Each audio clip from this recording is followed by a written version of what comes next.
saya gabung pertanyaan dari kawan kita dari BEM Institut Sekuturan ya, IMK dengan teman kita di HMI di Uniksa.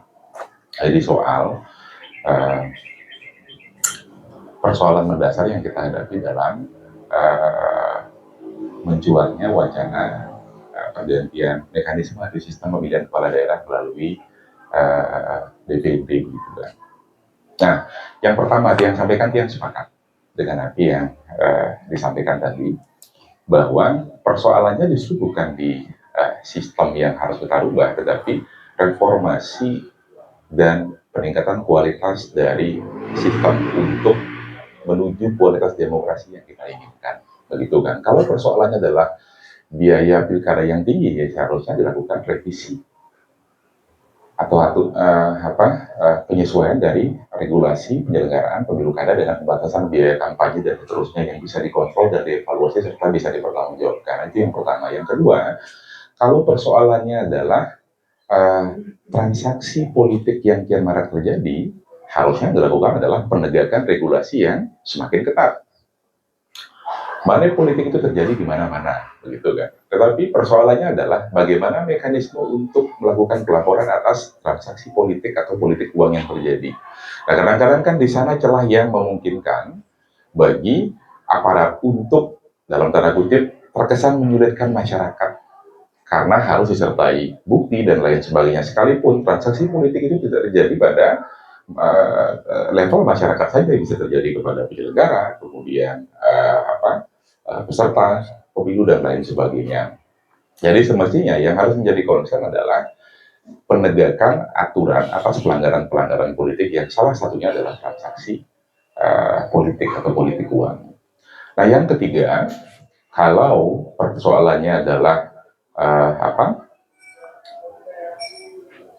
biaya politik yang timbul karena apatisme masyarakat dan lain sebagainya, ya harusnya ini menjadi momentum tersendiri bagi partai-partai politik, calon-calon baik kepala daerah maupun legislatif untuk mereformasi cara-cara yang mereka lakukan selama ini, bahwa kerja-kerja politik itu bukan hanya persoalan elektoral.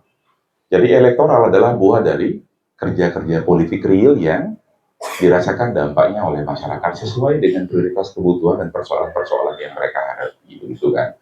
Nah, yang terakhir adalah bagaimana pendidikan politik ini bisa kita lakukan secara masif dan berkelanjutan. Nah, kira-kira yang sepakat dengan Nabi yang disampaikan tadi, bahwa yang menjadi kunci bukan merubah sistem atau mekanismenya, tapi memperbaiki kualitas dari sistem ini, begitu kan. Itu yang pertama. Yang kedua, tadi kan pernyataan, tapi yang tanggapi sedikit. Benar tidak apa yang disampaikan misalnya Bambang Pacul bahwa harusnya Pak Mahfud jangan menyampaikan di sini, begitu kan? Ya, harusnya ngomong dengan ketua umum, begitu kan? Yang bisa saya sampaikan adalah benar, begitu kan? Kenapa benar? Kalau lebih lanjut nantilah kita diskusi setelah sesi ini, begitu kan? Jadi benar, kurang lebih seperti itu. Untuk tahu bagaimana kondisinya, saya harapkan teman-teman bisa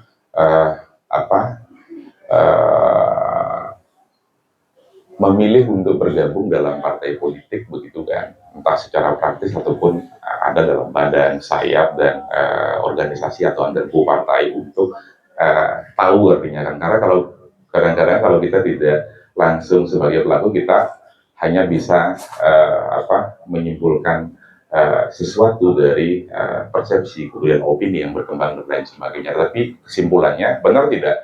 Benar.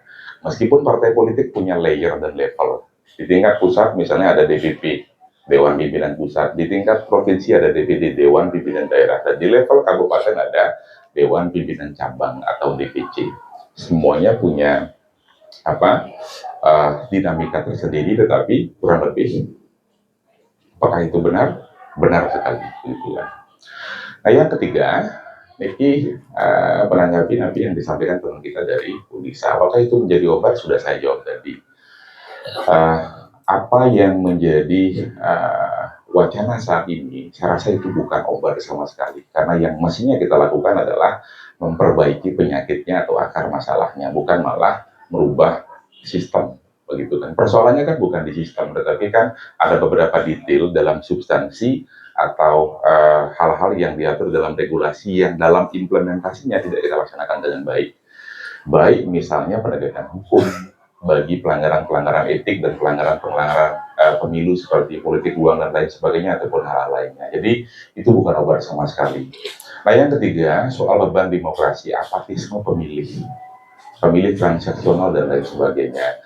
Teman-teman sekalian yang ingin saya sampaikan adalah masalah ini atau hal ini tidak terjadi begitu saja teman-teman begitu kan. Ini semacam lingkaran ya teman-teman ya. Seorang calon kepala daerah ataupun calon DPRD kabupaten, provinsi dan DPR RI datang ketika masa pemilihan tiba. Habis terpilih mereka nggak pernah muncul. Dan ini terjadi berulang kali. Nah yang kedua, keputusan-keputusan politik yang seharusnya bisa diamanatkan kepada mereka itu tidak merepresentasikan atau mewakili kepentingan publik. Dan seterusnya dan seterusnya. Dari sinilah apatisme itu muncul. Nah, kemudian bagi mereka yang tidak mampu menalar konsekuensi dari perilaku-perilaku mereka dengan baik, mereka justru memutuskan untuk mencari formula lain. Daripada kita nggak dapat apa-apa selama 5 tahun, lebih baik kita dapat sekali lah. Minimal ketika masa pemilihan tiba. Ya sudah, inilah yang membuat itu terjadi. Nah, yang kedua, kos politik yang besar membuat perwakilan atau representatif kita tidak bisa bekerja dengan sebagaimana mestinya. Karena mereka mesti ngembaliin. Contoh misalnya, saya di DPRD. Berapa orang sih seperti yang bisa cukup beruntung seperti saya dengan pos politik yang nyaris tidak dipercaya oleh teman-teman begitu kan? Nggak banyak orang, karena tergantung juga medanya, tergantung karakteristik dan jenis pemilih. Saya kebetulan dari kecamatan Tejekule begitu kan, di paling timur yang dalam tanda kutip bukan berarti untuk mempersepsikan bahwa kecamatan lain dinamika politik uangnya lebih tinggi dibandingkan Tajikule, tapi setidaknya yang saya alami di sana itu jauh lebih landai, begitu kan. Tapi berapa orang sih calon yang bisa seperti saya? Bukan bermaksud menyombongkan diri, saya itu habis sangat sedikit sekali waktu ini, begitu kan. Tetapi itu kan rangkaian proses. Ada investasi modal sosial yang dibangun selama bertahun-tahun yang menumbuhkan kepercayaan atau trust dari masyarakat dan publik. Kemudian ada konsistensi atas apa yang sudah dibangun sehingga memunculkan reputasi. Nah, kepercayaan dan reputasi ini yang membuat kenapa beban politik atau kos politik saya personal itu bisa rendah. Akan tetapi persoalannya berapa orang sih yang bisa seperti itu begitu kan? Sedangkan medan berbeda, strateginya juga harus berbeda. Di daerah perkotaan seperti sini, kondisinya juga akan tentu jauh berbeda. Pendekatannya harus berbeda dan lain sebagainya. Namun demikian teman-teman, yang perlu menjadi perhatian kita bersama adalah apa sih yang bisa kita berikan selama kita menjabat? Kontribusi apa sih yang bisa kita berikan kepada masyarakat atau konstituen, masyarakat pemilih kita? Yang ketiga, seberapa mampu kita menjaga integritas kita sebelum dan setelah menjabat? Gitu kan. Ini persoalan penting teman-teman karena bagaimanapun investasi sosial menurut saya adalah modal politik yang menurut saya pribadi yang paling visible untuk mengantarkan teman-teman menuju karir politik tertentu di masa yang akan datang. Modal politik, kalau misalnya modal uang, itu bisa unlimited ya, tidak terbatas, tetapi dengan modal sosial yang minim, nah ini juga yang akan menimbulkan biaya politik yang tinggi. Nah, pesan moralnya adalah bangun integritas teman-teman dengan sebaik-baiknya, tumbuhkan kepercayaan atau trust di lingkungan atau level manapun, mau di organisasi kemahasiswaan, organisasi lainnya dan lain sebagainya, sehingga teman-teman bisa punya reputasi. Nah, reputasi ini yang kemudian menggerakkan mereka untuk mempercayakan mandat kepada teman-teman sekalian. Nah, terakhir soal beban demokrasi ya. Beban demokrasi sudah dibahas di Ganesha, saya sudah sedikit mengulas. Tapi soal pengambilan keputusan yang lambat. Sekarang saya tanya teman-teman, kemarin ada gejolak ya, demonstrasi di mana-mana dari level nasional sampai dengan level daerah. Berapa teman-teman yang hadir di sini juga sudah sempat ke DPRD. Meskipun ekspektasi saya harusnya gerakan teman-teman jauh lebih radikal, tetapi tetap konstitusional dan radikal. Karena kita punya kecenderungan teman-teman, Kalau teman-teman tidak menjaga momentum, habis, kelar. Jadi teman-teman hanya dapat posisi 1-2 hari setelah audiensi kan. Habis itu siapa yang mulai teman-teman? Nggak ada teman-teman. Jadi konsistensi atas komitmen terhadap kegelisahan atas persoalan-persoalan yang terjadi ini, mari kita rawat bersama. Karena salah satunya beban demokrasi yang teman-teman tadi sampaikan itu bisa berjalan kalau ada sistem kontrol yang membuat pengambil keputusan atau pemangku kebijakan berpikir sekian kali untuk membuat satu keputusan politik yang tidak hanya berdampak kepada kalangan atau golongannya, tetapi berdampak terhadap kepentingan publik. Yang kedua, teman-teman, kenapa tidak pernah ada satu orang pun yang menyampaikan aspirasi dengan benar-benar serius bahwa keputusan-keputusan politik, jalannya rapat dan lain sebagainya mesti dibuka kepada publik. Padahal kita punya undang-undang keterbukaan informasi publik, baik di level legislatif maupun di level eksekutif. Jadi teman-teman pikir hanya bisa 1-2 orang, nggak bisa. Kalau DPRD kolektif kolegial, 45, 23 oke, 22 nggak bisa ngomong. Begitu kan? Jadi perlu intervensi dari gerakan dan komunitas eksternal sepanjang dilaksanakan secara konstitusional dan elegan.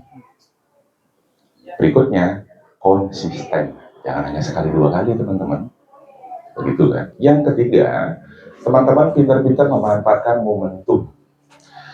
Jarang sekali ada momentum seperti yang sudah berlalu, yang sudah lewat, demonstrasi dari pernyataan DPR RI yang menimbulkan reaksi dan aksi massa, begitu kan? Turun ke daerah-daerah sampai dengan Bali dan Buleleng, jarang ada momentum seperti itu. Jadi masyarakat, khususnya mahasiswa, ditempatkan dalam posisi khusus. Mereka punya privilege, bisa ketemu dengan DPR RI langsung, bisa ketemu dengan pejabat kepala daerah, bisa ketemu dengan presiden. Jarang ada momentum seperti itu. Jadi manfaatkan dan jelilah dalam melihat momentum. Karena teman-teman sekalian, beban demokrasi dan penurunan kualitas demokrasi yang berbanding terbalik dengan ekspektasi teman-teman sekalian yang teman-teman bayangkan, itu tidak cukup dilakukan dari dalam, teman-teman. Diperlukan gerakan eksternal, teman-teman sekalian. Diperlukan gerakan eksternal, pandai membaca momentum dan konsisten.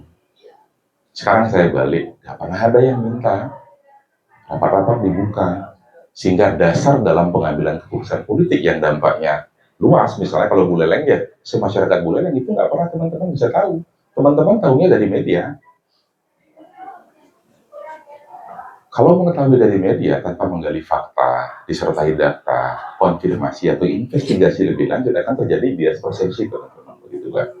Yang kedua, saya rasa perlu dipertimbangkan teman-teman untuk membangun terbentuknya sebuah lembaga yang menjadi parameter krusial dari bekerja atau berkinerjanya kepala daerah dan DPRD di satu daerah. Maksudnya begini, teman-teman, ada tidak yang memberikan data Buleleng dari titik nol atau starting point dari transisi kepemimpinan, angka kemiskinan, indeks pembangunan manusia, itu secara general. Kita lebih konkret lagi, jalan yang rusak, rumah tidak layak huni, fasilitas kesehatan, pendidikan, dan lain sebagainya. Sehingga teman-teman bisa tahu starting point atau titik nolnya dari mana sih. Sehingga setahun bekerja, lembaga ini melakukan survei dan audit independen. Kalau pemerintah bukan saya tidak percaya, akan terjadi bias data, begitu kan, untuk memunculkan persepsi positif bahwa pemerintah sudah bekerja. Makanya teman-teman bisa galang sesuatu untuk menjadikan indikator ini sebagai parameter berkinerjanya atau tidak berkinerjanya pemerintahan daerah, baik eksekutif maupun legislatif. Setahun kita evaluasi, kita amati, sehingga teman-teman juga punya dasar argumentasi yang kuat untuk melakukan kritik atau mengkritisi kebijakan pemerintah, bahwa setahun, 2 tahun, dan seterusnya pemerintahan berjalan, kita tidak going nowhere. Jadi kita nggak kemana-mana. Yang berbicara apa? Data, begitu kan. Tahun segini, 456, ada berapa orang sih yang bisa baca tulis? Tahun depan, kita tagih teman-teman, berdasarkan data. Dan seterusnya, dan seterusnya. Nah, hanya dengan cara ini, kita bisa membangun satu peradaban atau kultur politik yang bisa mengeliminasi atau setidaknya mereduksi lah kultur-kultur politik yang sementara ini terjadi. Begitu. Kira-kira itu yang mau saya sampaikan teman-teman. Banyak hal yang ingin saya sampaikan, begitu kan. Tapi kita bisa berdiskusi lebih lanjut di ruang berbeda, selain di ruang diskusi publik sore ini. Terima kasih, silakan.